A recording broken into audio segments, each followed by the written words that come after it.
Bonjour. Aujourd'hui, nous racontons pour un des personnages très importants pour l'histoire de l'Ukraine. Il s'appelle Danilo Duhalissy. En ukrainien, il s'appelle Danilo Halitsky. Et il est très populaire, le prince, dans le principauté Halyssie et Volhynie, parce que pendant le XIIIe siècle, il régnait dans des conditions très difficiles. Et évidemment, à partir de 4 ans, après la mort de son père, le prince Roman, il est devenu le prince en 1205.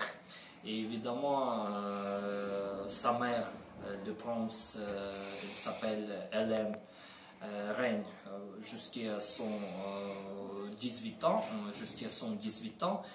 Et donc, Daniel a grandi en une période très difficile pour son principauté parce que c'est la lutte contre le prince, contre l'élite, elle s'appelle Boyard, évidemment, l'élite d'autres pays, par exemple Pologne et Lithuanie.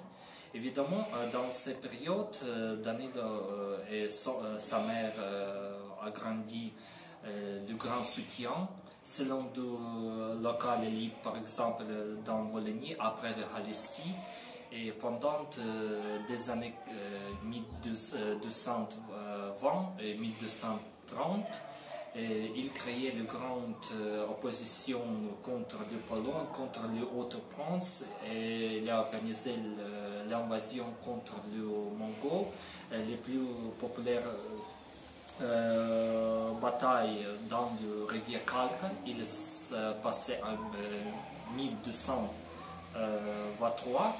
Et donc c'est très difficile parce que dans cette bataille, ils ont perdu beaucoup de fortes de gens, beaucoup d'ennemis évidemment, mais dans cette époque, Danilo est devenu le plus grand prince dans cette époque parce que en 1238 et après en 1245, et il est devenu le seul prince dans le principauté de Halyssie et Volhynie.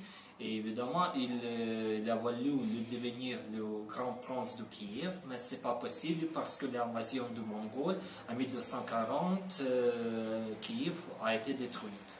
Et désolé, Kiev a été le centre très important, très économique dans le territoire de l'ex-Russe de Kiev.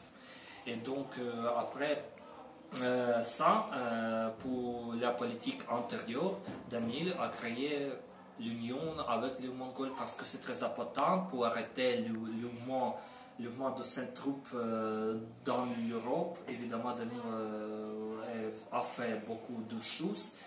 Mais c'est très difficile parce que dans cette époque, les Mongols ne sont pas immobiliers, évidemment, et c'est très difficile de construire le traite avec ces peuples.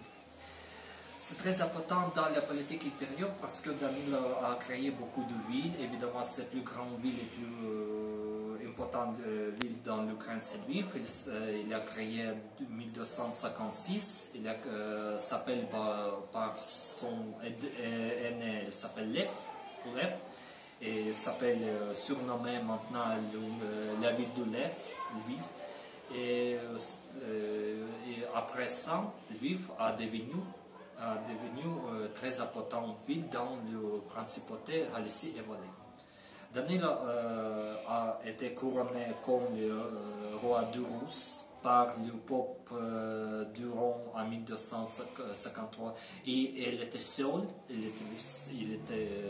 prince qui était couronné comme ses titres. Il est seul. Danilo est mort en 1264.